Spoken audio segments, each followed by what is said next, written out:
I'm Faye Langmaid. I'm the manager of special projects for the municipality of Clarington, and I work on a whole variety of different types of special projects within the planning department. I have lots and lots of information about Camp 30. It originally was built as a boys' training school. It was built by the provincial government. The land, some of it was donated by John H. Jury. It functioned as a boys' training school from about 1924 until 1941, when it was appropriated by the federal government as a prisoner of war camp, and they converted it very quickly. They added barracks in certain areas to it. And then after the end of the war, it was converted back to a boys' training school again. Currently, it's still privately owned. It's owned by two development companies jointly, by Caitlin Group and Fandor Homes. And the buildings have been vacant since 2008, so they are starting to fall into disrepair, which is one of the big concerns, obviously. So the municipality signed a legal agreement with the developers in July of 2016, and when they signed that agreement, basically what the agreement committed both parties to was that eventually the central portion where the buildings are will be turned over to the municipality. The big question is, when exactly does that happen?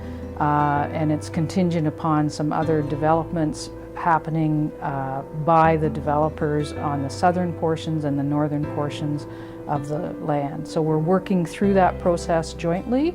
You hit a few hiccups as you work through processes with partners, but we're working through them. If the central portion is going to be a park, it's going to be publicly accessible, which means people will be able to walk around in the area, will be able to do tours, will be able to interpret the history of it. The buildings themselves will get converted into other types of reuses. So they will become either a commercial enterprise, they can become a daycare, they can become all sorts of different things.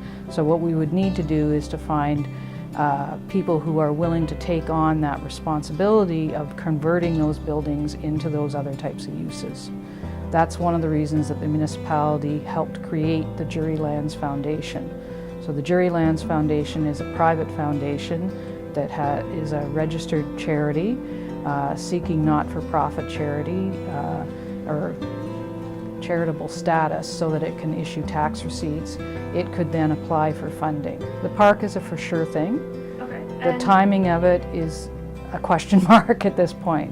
So we don't know when exactly that's going to happen. What we've done in the meantime is that we've signed a license agreement with the developers so that the trail could be extended from Sprucewood through the valley and then up along the roadway so that we could start to run some of those tours, which have been running for the last 3 years. It's a big chunk of Clarington's history, it's a big chunk of Durham's history and of the nation's history.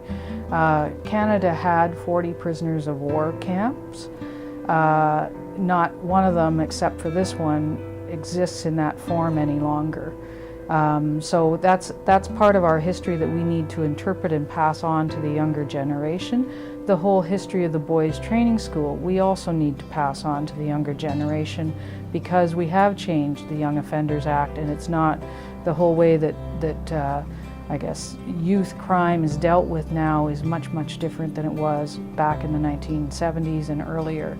So that's another area that we can interpret. We can also interpret the architecture that is there. So there's a whole bunch that can be interpreted, and that's something that all of us need to learn from.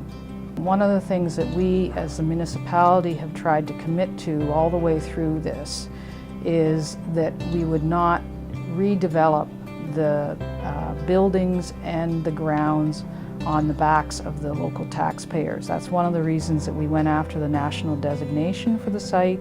It's also one of the reasons that the Jury Lands Foundation was created. I very much hope that we are successful in working with the partners that we have sought out and are working with to have that come to fruition.